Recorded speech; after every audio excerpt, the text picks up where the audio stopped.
Welcome, I'm Kinetic Symphony. This is Dave.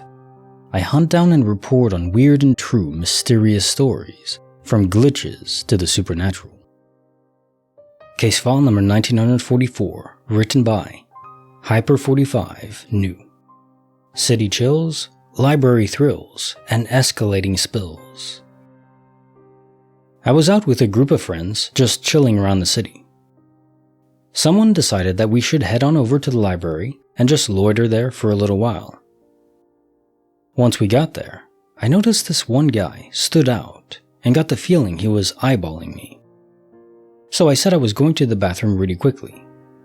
So when I got to the bathroom, the guy was already there, even though I hadn't seen him move from the spot he was sitting at. He was just waiting by the door.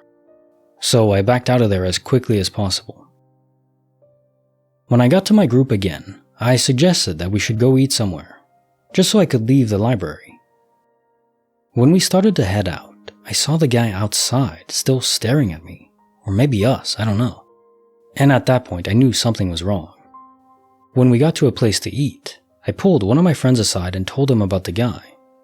He didn't seem that worried at first, but when I asked him if he could lead me home, he started to ask questions. For context, I'm not someone who tends to ask someone to help me home.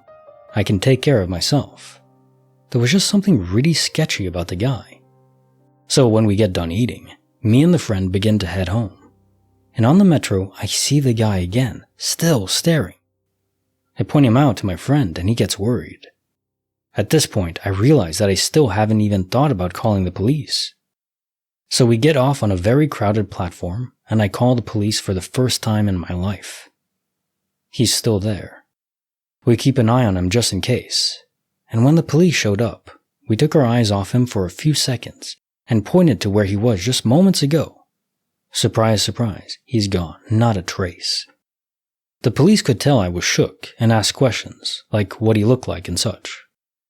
I gave them the best description I could, and so did my friend. The police told us they could give us a ride home if we wanted to, and I don't think I've ever given a faster yes in my life. I don't think I was hallucinating, as my friend saw him as well. I still look over my shoulder whenever I go outside. Case file number 1944.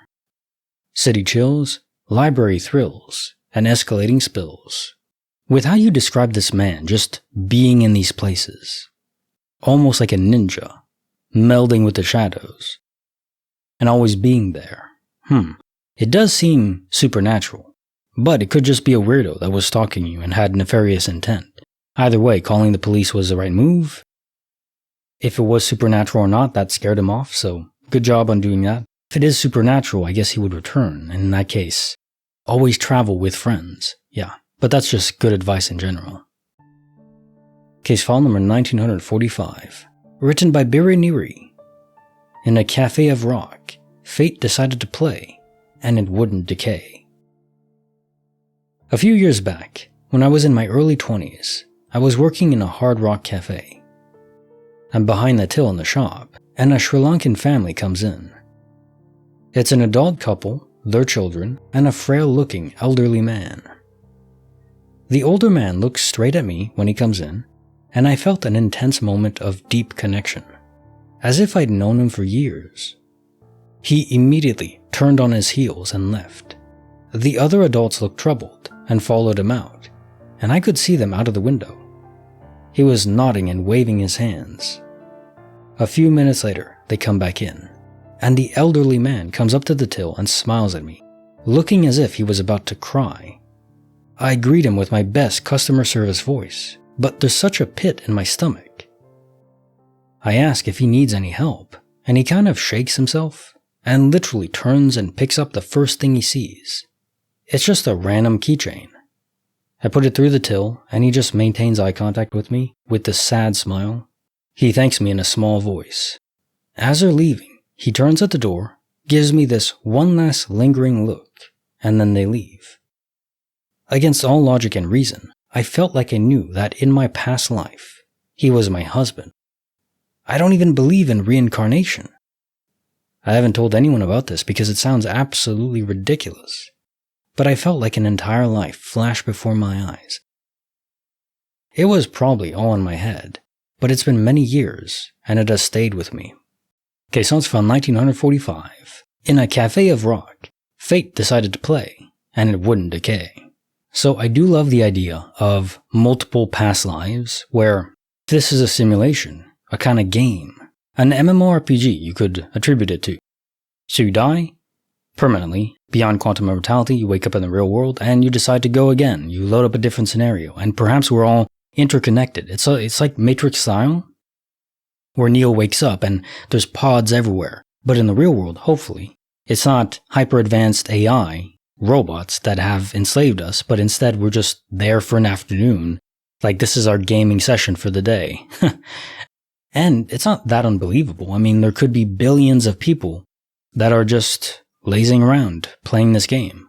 I mean, in the future, if we colonize space, we could have trillions upon trillions of people.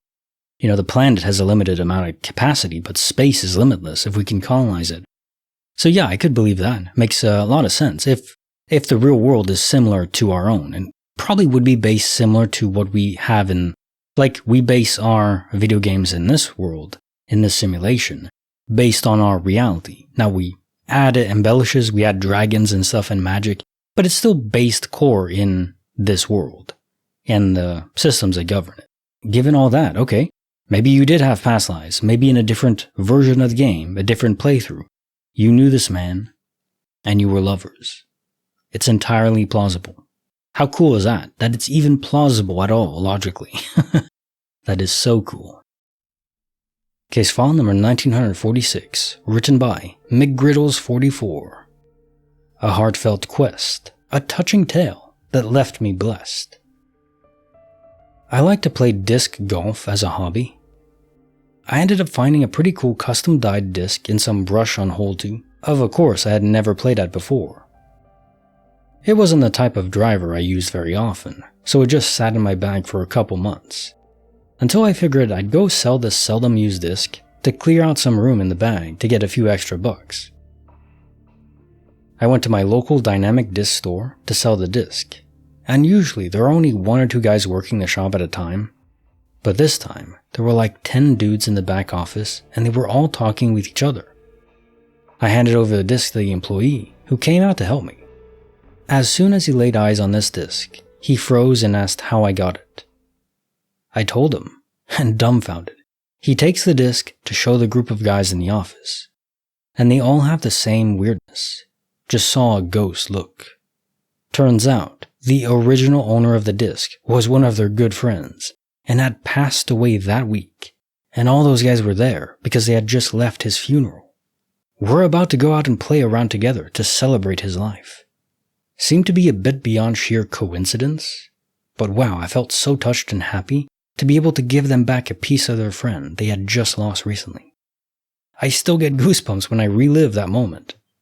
Case found 1946. A heartfelt quest, a touching tale that left me blessed. So I'd never heard of disc golf. Interesting. You could still say it's coincidence, but I'm not going to. This was maybe their friend, his ghost, his echo, guiding you to find this disc, and then influencing you to return it, sell it. Everything had to align. You had to do that, you had to think that, you had to find it, you had to have the motivation to bring it to sell it at that exact time, on his day, the funeral. And, when they came back after the funeral. Unreal. The timing had to be so pinpoint, like firing a bullet at another bullet. Who's to say, really, but what an incredible story to have and share with other people. Because it's not so supernatural that people will just dismiss it. It's just extraordinary. And people who know, like us, we know. Now time for the joke of the day. I'm reading a horror story in Braille. I can just feel something bad is going to happen. Yes, you can. I always wondered what it would actually feel like reading in Braille. And like in those intense events in a book, are the dots elevated even more so you really get that intensity from reading it? I don't know. Could be interesting if they did that. But maybe it would confuse the blind. I really don't know. Like the video, subscribe, hit the bell. Kinetic Symphony, signing off.